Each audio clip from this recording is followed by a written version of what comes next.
பராசர ஜோதிட மணிமன்ற குழுவில் பயணிக்கும் அனைத்து ஜோடு சொந்தங்களுக்கும் வணக்கம். பிரமத்தி வேலுடன் சந்தன் பேசுகிறேன். பெரும் மதிப்புக்குரிய சிவாஜி கணேசன் அண்ணா அவர்களுக்கு வணக்கம்.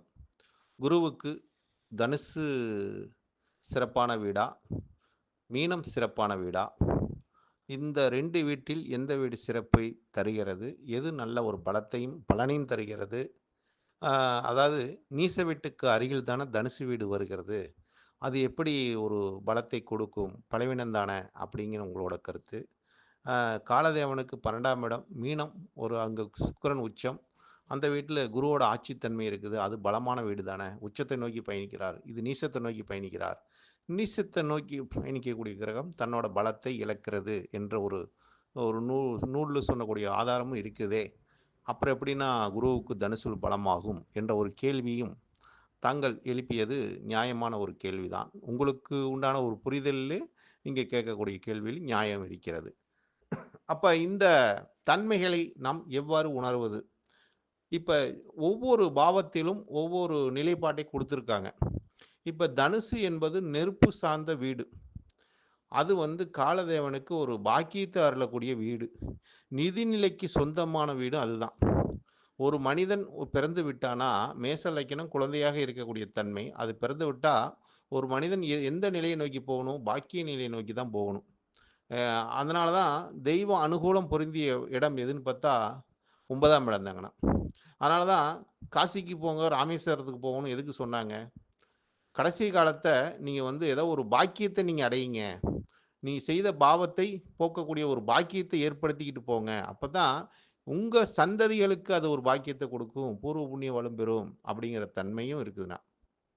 அப்ப குருவுக்கு தனுசு ஒரு மூல திரிகோண வீடுண்ணா. மீனம் அப்படி கிடையாதுங்க. மூல திரிகோணம் கிடையாது. அது மோட்ச ராசி. அங்க அங்க அங்க போயிருச்சுனாவே கடல். அங்க அதுக்கப்புறம் ஒண்ணும் கிடையாது அப்படின்னு அர்த்தம். அது அது முடிவான நிலை. மே மே மீனங்கிறது முடிவு நிலை. ஆனா தனுசுங்கிறது தொடர்வு நிலை.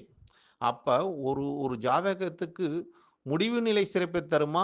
தொடர்பு நிலை சிறப்பை தருமானா, பாக்கியம் தாங்க சிறப்பை தரும். நிதி நிலை இருந்தா தாங்க நம்ம எடுத்து செலவு பண்ண முடியும். ஒரு நாட்டுக்கே நிதி பற்றாக்குறை போச்சுன்னா, அந்த நாடு அடுத்த நாட்டுக்கிட்ட அடிமையாகி போயிரும். அப்ப அந்த தன்மை அதே மாரி நம்ம குடும்பத்துக்கு ஒரு நிதி நிலைன்னா, நம்ம பிறர்கிட்ட கையேந்த சூழ்நிலை வந்துரும். அதனால நம் கௌரவத்தை இழக்கக்கூடாது. நம்ம நிதி நிலையை இழந்தாவே நம்ம சமுதாயத்தில் ஒரு மதிப்பாக வாழ முடியாது. மதிப்பா வாழ்வதற்கு எந்த பாவம் பலம் பெற்றிருக்கணும் அப்படின்னு பார்த்தா, தனுசு தாங்க பலம் பெற்றிருக்கணும். அதனால தான் 9ஆம் இடம் பலம் பெற்றிருக்கணும். அப்போ 9ஆம் இடத்து தனுசுக்கு அங்க ஆட்சி மூல திரிகோணத்த குடுத்தாங்க. அதாவது ஆட்சியோட மூல திரிகோணங்கிறது அது ஒரு சிறப்பை தரும்னு வச்சுக்கங்களேன். அதனால தான் அந்த இடத்துலயும் வில்ல குடுத்தாங்க. ஏன் வில்ல குடுத்தாங்க? ராமர் மறைஞ்சிருந்து வாலிய சாய்த்தார். அப்ப அந்த வில்லுக்கு அந்த பவர் உண்டு. அப்ப அந்த தனுஷுக்கு அந்த ஒரு வித்தைக்கும், அந்த தொடர்புக்கும் உண்ட ஒரு நிலைப்பாடு அங்க சொல்றாங்க. அப்ப அது அந்த ராமர் அந்த வாலிய வதம் செய்ததுனால தான், இன்னைக்கு அவருக்கு இந்த பேரும், புகழும், ஒரு பாக்கியமும் கிடைச்சது. வில்லுங்கிற ஒரு அந்தஸ்து அந்த தனுஷுக்கு உண்டு. போர்க்கள ராசி என்று சொல்லக்கூடிய அந்த ராசிக்கும் தனுஷுக்கு உண்டுன்னு வச்சுக்கங்களேன். அப்ப அங்க அங்க எதனால அது அந்த நிறைவாக நடந்துச்சுன்னா, அது மூல திரிகோண வீடுனால அந்த பவர் அந்த ராமருக்கு கிடைச்சது அப்படிங்கிற ஒரு தன்மை.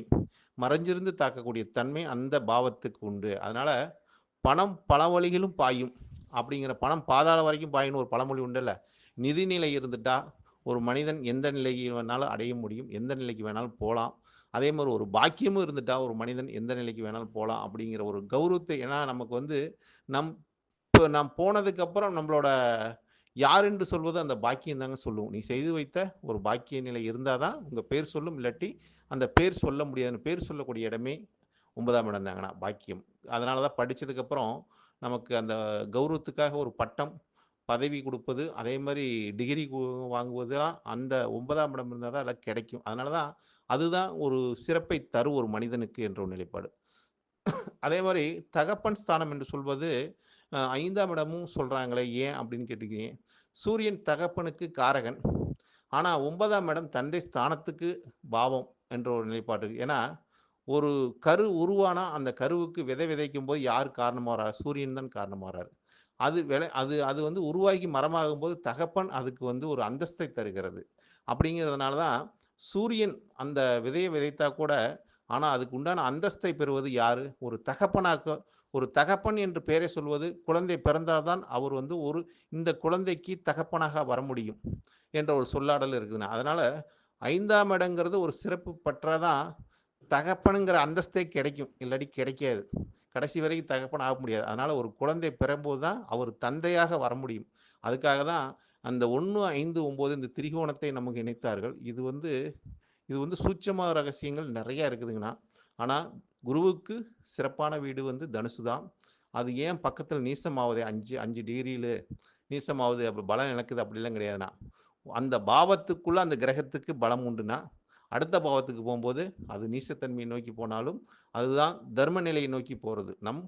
செய்யக்கூடிய அனைத்துமே பிறருக்காக ஏதாவது ஒன்று செஞ்சுட்டு போகணும், தர்ம நிலையை கடைபிடிக்கணும் அப்படின்னா தான் 9ஆம் இடம் தர்மஸ்தானமும் 10ஆம் இடம் கர்மஸ்தானமும் இது 2 இணையும் போது அங்கே 9ஆம் இடத்தில் ஆட்சி பெறக்கூடிய தன்மை குருவாகவும் 10ஆம் இடத்துல குரு நீசமடையக்கூடிய தன்மையாகவும், நீ கொண்டு செல்ல ஒன்றுமில்லை கொடுத்து செல், தர்ம வழி செல்ல செல்ல கர்ம வழி குறையுமப்பா அப்படின்னு ஒரு பழமொழியே உண்டு. அது மாதிரி தர்மத்தின் வழி யார் யார் சொல்கிறாங்களோ அவங்களுக்கெல்லாம் அந்த கர்மத்தோட வழி குறையுங்கிறாங்க. அப்போ தர்மம்னா எத்தனாவது பாவம்?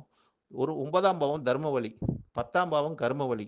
அப்போ 9ஆம் பாவத்தை நீங்கள் வந்து செயல்படுத்த வச்சிட்டிங்கன்னா 10ஆம் பாவம் கர்ம பாவம் நமக்கு அறவே குறைஞ்சிருங்கண்ணா. அப்போ 10ஆம் பாவத்தை செயலை இழக்கக்கூடியது எந்த பாவம்? 9ஆம் பாவத்துக்கு தான் பவர் அதிகம். ஒரு பாவத்துக்கு 12ஆம் பாவம் தன்னோட பாவத்தன்மையை குறைக்கக்கூடிய தன்மை உண்டு. அது மாதிரி 10ஆம் பாவத்தோட பாவத்தன்மையை குறைப்பது 9ஆம் பாவத்துக்கு மட்டுமே உண்டு. அதனால தான் தர்ம வழியில் செல்லும் போது நம்மளோட கர்ம வழி குறையும். நம்ம எவ்வளோதான் பாவம் செஞ்சிருந்தாலும் அந்த பாவத்தின் பலனை போக்கக்கூடியது இந்த குருவுக்கு மட்டுமே உண்டு. அதனால தான் குரு பார்க்க கோடி நன்மை என்று ஒரு கருத்தை சொன்னாங்க. இது எதில் இருக்குதுன்னு தெரிஞ்சுக்கிட்டிங்களா? நம்ம பொருளாதாரம் எவ்வளோ பணம் காசு சம்பாதிச்சாலும் தர்ம காரியங்கள் செஞ்சுட்டு வரும்போது அந்த பணம் நீசமாக போனாலும் நம்மளோட பேரும் புகழும் கௌரவமும் நிலைத்து நிற்குமண்ணா. பணங்காசு என்றைக்குமே நிலைத்து நிற்காது. நம்மளோட பேரும் நம்ம செய்யக்கூடிய தர்ம காரியங்களுமே இந்த பூமியில் நிலைத்து நிற்கிறதுக்கு இன்றைக்கு அதெல்லாம் முன்னோர்கள் செய்த வரலாறுகள்லாம் நிறைய இருக்குது. அதெல்லாம் சுட்டி காட்டலாம். இன்னும் பெருசாக போயிரும்னா ஆடியோ. இருந்தாலும் இதுதான் உண்மையான ஒரு நிலைப்பாடு. அதனால தான் 9ஆம் இடத்தை வந்து தர்ம வழியில் அந்த இடம் வந்து தர்மத்துக்கு உண்டான இடம். அந்த தர்ம வழி செல்ல செல்ல நம்மளோட 10ஆம் இடத்தோட ஒரு பலன் பரிபூர்ணமாக நமக்கு கிடைத்து விடும்னா, பேரும் கிடைத்து விடும். அதே மாதிரி கௌரவமும் நம்ம நிலையாக இருக்கக்கூடிய தன்மை. வாழ்ந்த முன்னோர்கள் எல்லாமே தர்ம வழியில் சென்றவர்கள் தான் இன்று வரைக்கும் அவங்களோட பேர்களும் அவங்க வந்து ஒரு நல்ல ஒரு நிலையிலும் அவங்களோட பேரை நம்ம சொல்லிகிட்டு இருக்கிறோம் அப்படிங்கிற ஒரு தன்மையெல்லாம் இருக்குதுன்னா, இதுக்கெல்லாம் உதாரணத்துக்கு நிறைய பேர் சொல்லலாம். இதுக்கு ஜாதகமே என்கிட்ட இருக்குது.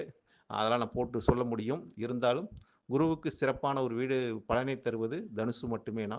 அதனால தான் குருவுக்கு தனுசு வந்து ஒரு பாக்கியமான வீடு. மீனம் வந்து அது வந்து மோட்ச வீடாகவும், அங்கே வந்து ஒன்றுமே இல்லைன்னா அதில் எதுவுமே கிடைக்காது. கல்லறை மட்டும் தான் பார்க்க முடியும். சமாதி வழிபடக்கூடிய இடம் மீனம். இது கோயில் வழிபடக்கூடிய இடம் தனுஷு. அப்போ கோயில் சிறப்பை பெறுதா சமாதி சிறப்பை பெறுதானா? முஸ்லீம்களுக்கு சமாதி சிறப்பை தருது, கிறிஸ்தவருக்கு சமாதி சிறப்பை தருது. ஆனால் இந்து கலாச்சாரத்தில் பாக்கியத்தை கொடுப்பது கோயில் மட்டுமே சிறப்பை தருகிறது.